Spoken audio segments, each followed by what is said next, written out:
right, joining us to talk about events, usually financial, economic of the week. And listen, I haven't received anything from Hugh. Hugh, I've received nothing, so I don't know what Craig Stobo is going to talk to me about today. He will tell me. Craig, welcome to the show. Lovely to have you on. Hello, Michael. Hello, listeners. Thank you very much for allowing me to attend again. I haven't seen anything through. I have been at a Financial Services Council conference in Auckland for a couple of days, but I thought maybe we could talk about a topic that was addressed by New Zealand First on the weekend and is topical because the FMA has published it, a report on KiwiSaver. So maybe we can talk a little bit about KiwiSaver and how that kind of fits into issues that we face as an aging country. As you know, the dependency ratio is changing. There will be more people in retirement being looked after by a smaller number of workers over time. So, post 65 age issues are quite important, and KiwiSaver is part of that. So, just very briefly, an update on the status of KiwiSaver at the moment, as per our report. $123 billion under management, 3.5 million odd Kiwi savers. Average balance about $36,000. A very big year in the last 12 months with contributions of $12 billion from employees, employers, and the Crown, the government, which is really strong, and investment returns of about $6 billion. So there's good news on the contribution side and the investment uplift side. What's a little bit concerning is the number of people that are not contributing.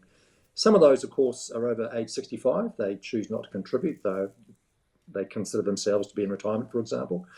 But there's a lot of us that are not contributing, and there will be a variety of reasons for that. Hardship, cost of living pressures, mortgage, sickness, ill health, etc., as reasons. But there's clearly a difference between those that are not contributing and the enormous contributions made in that number of employees, employers, and the government of $12 billion. So that's something we should focus on as a society. Yeah, Why people make contributions. okay. I understand Winston Peters' speech over the weekend in which he said it should be compulsory and up to 10% of KiwiSaver. I know his views on that, and I think I know your views as well. And there is a general view, I think, in orthodox economic circles, Craig, that savings makes a strong nation. But given I'm just thinking it from a political point of view. I've had David Seymour on just in the hour earlier, and he was talking about the economy and the cost of living, and that leading to the view around the polls at the moment, which are not favourable for the centre-right government or administration. Is this the political time in which to raise this issue? Or is there never a Well, good this, political time? well, it's trying to get the whole picture in front of your listeners and yourself. So, yes, the Winston Peters has advocated for compulsory KiwiSaver and a 10% contribution number funded by tax cuts. So what we need to talk about is the intersection of our pension scheme, which is universal, funded by taxation, and then KiwiSaver, which is uh, effectively privately managed, but has contributions from employers, employees, and households. So the question for us is, in terms of thinking about Winston's advocated position, is if you're funding it from tax cuts, where does that money come from to replace the tax cuts that are funding health and education? So don't have an answer there yet. But I think you could put in a much higher contribution today than 3%. You could put in 10%. And I suspect some of those contributions that I mentioned before are numbers that are higher than 3%. But the bigger picture for me is that this discussion on KiwiSaver is about household savings. There are also government savings and business savings, which, when you add them all up, get to national savings. And one of the questions we have to ask ourselves is, why do we want to advocate particular savings in a particular area? And does compulsory savings in the household area lead to a better national savings rate? So when we have these discussions, we need to think very carefully when we compare our total system, including universal pensions, to, say, the Australian system, which has compulsory household savings, but are very much a pension system that is means tested, is there an overall national savings rate that much better or worse than ours? And we're not having that discussion when we talk about these pillars of savings. And that's what I want to get a conversation going on around the tables in the boardrooms or in households or in politics and parliament. What is our Well, national good savings luck rate? on that Because one because yeah, well, at the I think you got to think about what problem are we trying to solve. I get the politics of it. It has some attractions for some parts of our society, but you look at those numbers that we presented in our report in the last couple of days. 30% of KiwiSavers are not contributing. So you put a compulsion on that. Where are they going to get the cash from to compulsorily put money into KiwiSaver? Where's it going to come well, from? there's the question. There's the Food on the question. table, the electricity bill. Yeah, that's right, it's and unaffordable. that's what I'm saying. The politics of this are wrong at this point in time, just because of where we are. But having said that, it's I mean, do we? Is this one of those issues a bit like superannuation that we all know we need to find an answer, Craig, but we're unwilling to take the journey to find it?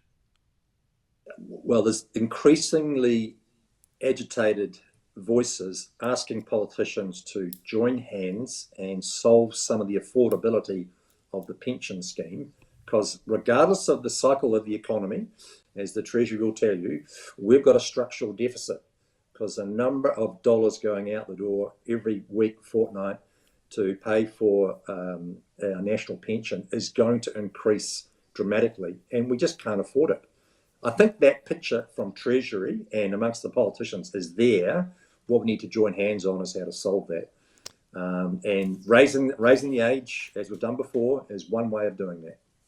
The it's such a political issue, and there are such levers involved in this, with so many consequences for political parties if they jump the wrong way. Is the timidity for there being some form of cross-party agreement due? I mean, I guess you've observed politics and I've been in it, and so you've been around it, and you've been an active participant in many ways. I'm struggling to see in the current climate that there's any particular incentive or ever any incentive for opposition parties to enter into these discussions and form a final view. What do you think, realistically?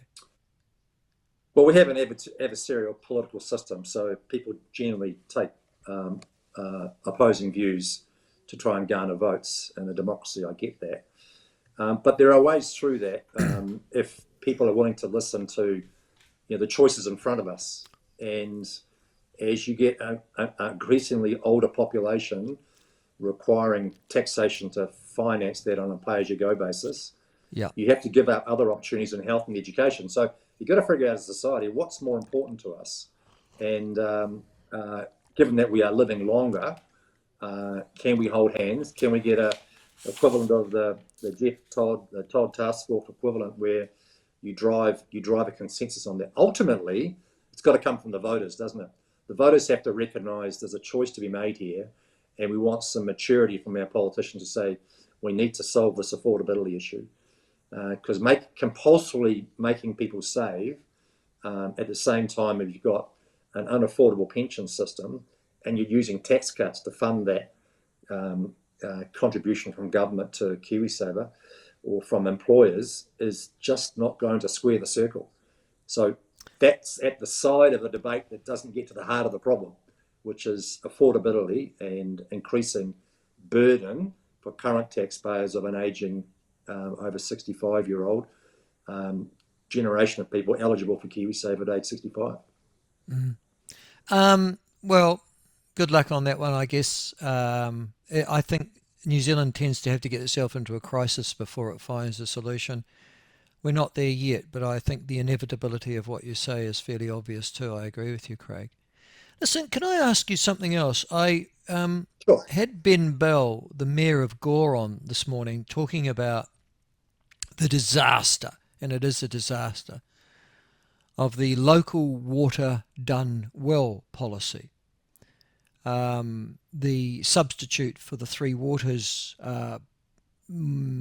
policy, if you can describe it, of the previous government. And you know the background to this. Your chair, I still think, of the Local Government Financing Authority. But one of the things that Ben Bell pointed out is that the cost savings are so minimal from aggregating into CCOs that even though they are going to, that's nowhere near the cost savings that are going to make a fundamental difference to the cost of water heading into the next 4 or 5 years if the policy maintained as it is. You would have looked at all of this. Is the new local water done well policy program, do you think, Craig, is it able to be rescued, or does it need to start all over again, or is it going to work in your view?